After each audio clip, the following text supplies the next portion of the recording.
बिस्मिल्लाहिर्रहमानिर्रहीम, अस्सलाम वालेकुम। यस मल्टी अमेजिंग मुजस्सिल में हम आपको कहते हैं खुशामदीन। यस उम्मीद है कि हमारी वीडियोस आपको पसंद आ रही होंगी। अगर वीडियो पसंद आ रही है तो वीडियो को लाइक ज़रूर करें। जिन दोस्तों ने अभी तक हमारे चैनल को सब्सक्राइब नहीं किया हुआ उनसे गुजारिश है कि चैनल को सब्सक्राइब करते वक्त घंटी के बटन को ज़रूर प्रेस करें ताकि हर आने वाली वीडियो का नोटिफिकेशन आप तक बआसानी पहुँच सके। तो यस आज हम आपको भेड़ फार्मिंग के बारे में इंफॉर्मेशन देंगे। कोशिश करेंगे कि ज़्यादा से ज़्यादा इन्फॉर्मेटिव बातें भाई से पूछ सकें, क्योंकि भेड़ फार्मिंग के बारे में मुझे भी इतनी ज़्यादा इन्फॉर्मेशन नहीं है। तो भाई से पूछते हैं कि अच्छा, पहले मैं आपको ये बताता चलूँ कि आप देखें खा क्या रही हैं, है तो कुछ भी नहीं यहाँ पे। तो ये वो जानवर है जो कम खिलाई पिलाई पे यानी कि ज़ीरो बजट पे पलता है। सर अस्सलाम वालेकुम। वालेकुम सलाम। क्या हाल है भाईजान? शुक्र अल्हम्दुलिल्लाह। खैरियत है। क्या नाम है आपका? शागुल। शागुल भाई, कितनी आपके पास अभी भेड़ें हैं? अभी तकरीबन टोटल भेड़े हैं 120 होगा। 120 भेड़ों को आप कितने बंदे संभालते हैं? दो बंदे संभालते हैं, यानी कि 60 भेड़ें हो तो एक बंदा उनको बड़ी आसानी से संभाल सकता है। तो अभी ये यहाँ पे कोई अच्छा वो देखें, ये देखें मट्टी में कोई देखें सूखे सूखे जो टहनियाँ पड़ी हैं वो भी ये भेड़ खा रही है। ये दुम्बा है? ये दुम्बा नहीं है, ये कुरी है। छतरा कहते हैं इसको, क्या कहते हैं इसको? नर। अच्छा, भेड़ के नर को क्या कहते हो आप? हम कहते हैं घेटा। घेटा उर्दू में क्या कहेंगे इसको? उर्दू में पता नहीं है, तो व्यवस्थ आप खुद समझे उर्दू में क्या कहते हैं इसको। छतरा भी कहते हैं, कोई वो मुंदरे तो अलग होते हैं शायद।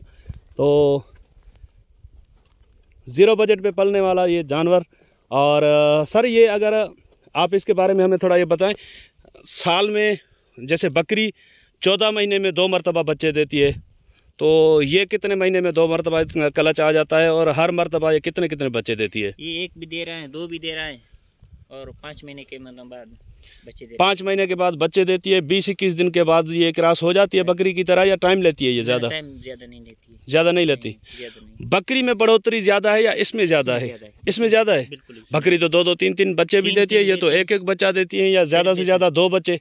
2 बच्चे हैं, लेकिन इसमें ज़्यादा होते हैं ये। अच्छा, वजह क्या है? ये इस पे खर्चा कम है उसकी वजह से? इसकी खर्चा बिल्कुल कम है। इनको डेली इधर जो आप चराने के लिए लेकर आते हैं, कितना टाइम चराते हैं आप इनको जंगल में? तकरीबन सुबह 12 बजे निकालते हैं जी, शाम 6 बजे घर लेके जाते हैं। सुबह 12 बजे से शाम 4 बजे तक, यानी कि 4 से 5 घंटे तक अगर ये डेली यहाँ पे घूम फिर लें, पेट भर लेती हैं या घर जाके कुछ देते हैं फिर इनको? इधर नहीं, इधर घूमेगा फिर इसको रत बत खुलेगा फिर सही में चलेगा। यानी ये इसकी वर्जिश है? ये वर्जिश है। और ये हाजमे वाली खुराक है। इसके अलावा क्या खुराक देते हैं आप इनको? इसको वो देते हैं और इसके बाद ये तूड़ी खाती है ये? खाएगा। अच्छा, तो चोकर डाल के देते हैं या ऐसे ही दे देते हैं? ऐसे नहीं, चोकर डाल के थोड़ा बहुत चोकर डाल के देते हैं। तो ये तो फिर जो अगर कोई घर पे फार्मिंग करना चाहे इनकी, इसको घर में होगा, लेकिन ये इधर ज्यादा नहीं होगा, इसे घुमाना पड़ेगा लाजमी। घुमाना पड़ेगा लाजमी।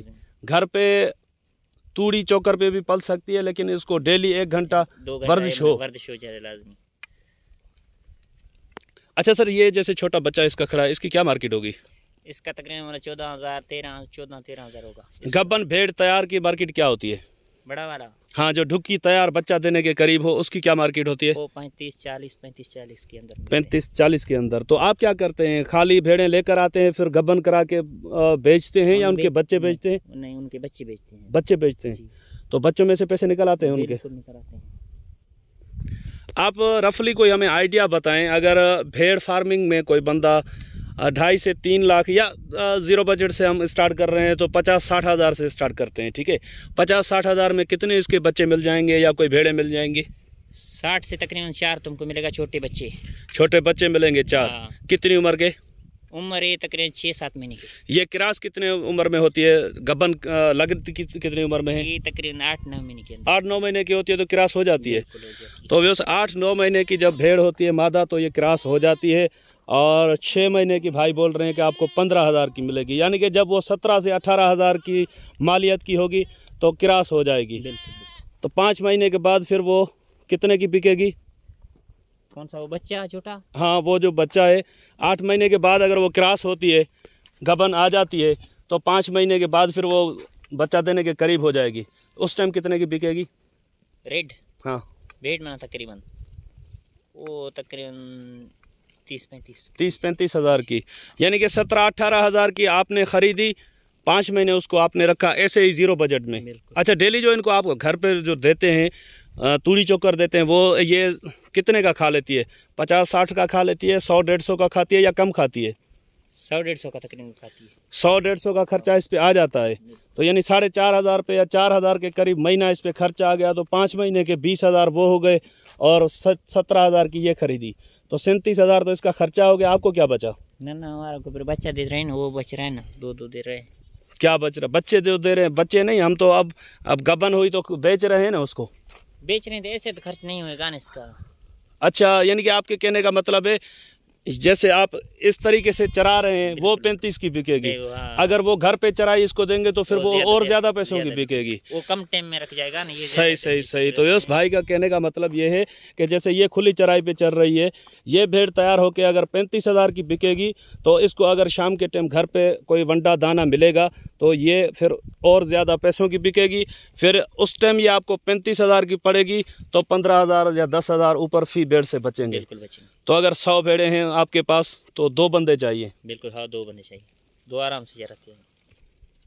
अच्छा, इसका जो बच्चा होता है नर बच्चा, वो कितनी उम्र का होता है कि ईद पे लग जाता है, कुर्बानी पे? वो 6 महीने वाले। 6 महीने का। तो आप बच्चे रखते हैं या बेच देते हैं? हम बेच देते हैं। आप बेच देते हैं।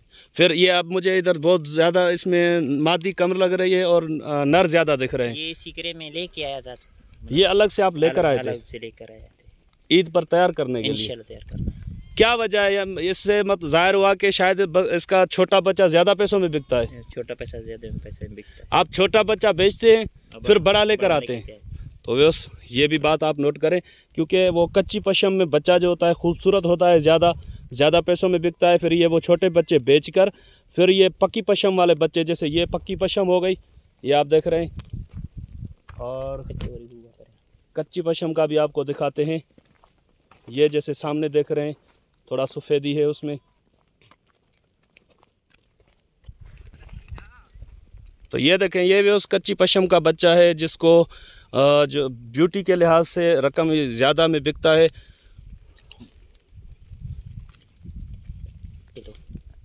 अच्छा सर, ये जो आप पूरा साल मेहनत कर रहे हैं, बच्चे बेच रहे हैं, फिर वो बड़े लेकर आते हैं, फिर उनको ईद पे बेचते हैं, तो सालाना आमदन क्या हो जाती है आपकी? आमदनी तकरीबन 4-5 लाख होते हैं। भेड़ों का अलग, भेड़ों में नफ़े में आ जाता है। और यानी कि भेड़ आपको नफ़े में आ जाती है या आप खर्चा निकाल लें उसमें से, बाकी जो आप ईद के बच्चे तैयार करते हैं वो बेचते हैं तो 4-5 लाख आपको बच जाते हैं, खर्चा वर्चा सारा निकाल के।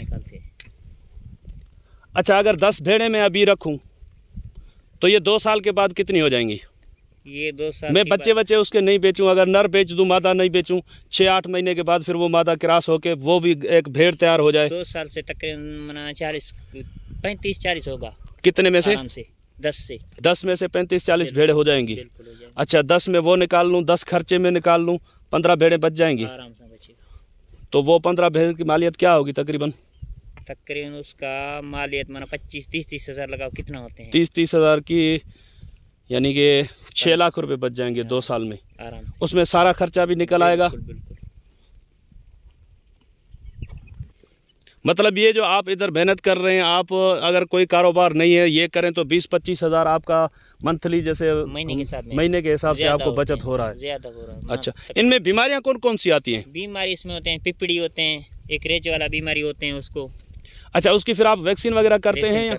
मैंने सुना है बकरी जो है ना वो भेड़ से ज़्यादा मुश्किल होती है, आप क्या कहते हैं? नहीं, इसको बीमारी तो एक ही होते हैं। नहीं, वैसे पालने में बकरी ज़्यादा मुश्किल होती है या भेड़ ज़्यादा मुश्किल होती है? बकरी ज़्यादा मुश्किल होती है हमारे। अच्छा, बकरी ज़्यादा मुश्किल है आपकी निस्बत? जी। हम जैसे नए लोगों के लिए तो भेड़ मुश्किल होगी। बिल्कुल। तो आप हमें थोड़ा मशवरा दें, इनमें क्या कोई ऐसी ख़तरनाक बीमारियां आती हैं या कोई ऐसी देखभाल होती है जिसकी वजह से नया बंदा ये भेड़ नहीं पाल सकता? थोड़ा कोई राज वाली बात भी हमें बता दें, क्या राज है इसमें? इसमें राज यही है, तो इसने संभाल जो है ना वो थोड़ा इसको ख्याल करना चाहिए अच्छी तरीके से। मतलब आपके कहने का मतलब ये है जो दिन भर इनके, अच्छा, इसमें लोहे की टांगे हों, सारा दिन इनके पीछे भागता रहे, फकीर होकर कमाए और फिर बादशाह बन के बैठ के खाए। तो वो सही बात की है भाई ने। भाई बोल रहे हैं कि इनकी मेहनत ये है कि इनके पीछे भागना पड़ता है। अब ये देखें कुछ भी नहीं है, जा रही हैं आगे जा रही हैं, तो बंदा इनके पीछे चलता जाए और घर पे रख के अगर इन पे खर्चा करेंगे तो ये बहुत महंगी पड़ेंगी। अगर आपके पास ग्रेजिंग एरिया है तो फिर मैं आपको ये सजेस्ट करूंगा कि आप भेड़ फार्मिंग करें। अगर आपके पास कोई ग्रेजिंग एरिया नहीं है तो ये खर्चे पे ज़्यादा महंगी पड़ जाएगी, है ना? ज़्यादा महंगी। सर, आपकी बड़ी मेहरबानी। मुझे भी इनके बारे में इतनी नॉलेज नहीं थी कि मैं आपसे सवाल जो कर रहा हूँ अपने हिसाब से कर रहा हूँ और आप भी अपने हिसाब से बता रहे हैं। मुकम्मल इनकी नॉलेज के लिए आप दोस्तों से गुजारिश है कि आप कमेंट बॉक्स में हमें गाइड करें कि इनके बारे में क्या क्या मालूमात हम आपको इन भाइयों से लेकर आपको फराहम करें।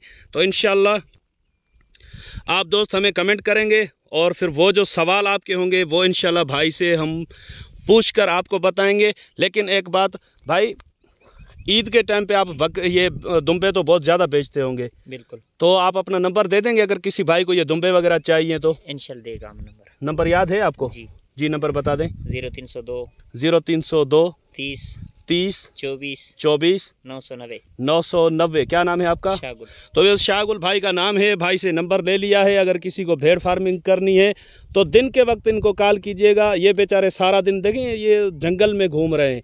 अब अगर इनको आप रात के टाइम कॉल करेंगे तो ये सोएंगे कब? सही बात है ना भाई? बिल्कुल सही। रात को किस टाइम सो जाते हैं आप? हम आप रहते भी जंगल में? बिल्कुल जंगल में। अच्छा, यानी कि जैसे ही मगरिब की आज़ान होती होगी, नमाज पढ़ के खाना वाना खा के फिर आप ईशा का इंतज़ार करके ईशा पढ़ के सो जाते होंगे। सही सही। तो ऑब्वियस ये बात आप ज़रूर जहन में रखिएगा। इन दोस्तों को आप रात के टाइम कॉल मत कीजिएगा, तंग नहीं कीजिएगा, ताकि जो इनसे हमें इन्फॉर्मेशन लेनी है वो इन्फॉर्मेशन देने के लिए अगली मरतबा ये तैयार हों। ऐसे ना हो दूर से मुझे देखकर भगा दें, बोलें यार वो क्या किया तूने, हमें तो सारी रात सोने नहीं दिया। तो इंशाल्लाह मिलते हैं किसी और अच्छी इन्फॉर्मेटिव वीडियो में। तब तक आपसे लेंगे हम इजाज़त। दुआ में याद रखिएगा। अल्लाह निगहबान। खुदा हाफिज़।